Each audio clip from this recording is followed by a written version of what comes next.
هنالك دعا زكريا ربه قال رب هب لي من لدنك ذرية طيبة إنك سميع الدعاء. فنادته الملائكة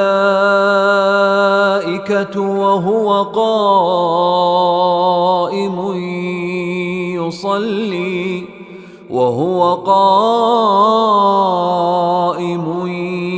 يصلي في المحراب أن الله يبشرك بيحيى مصدقا بكلمة من الله وسيدا وحصورا ونبيا من الصالحين.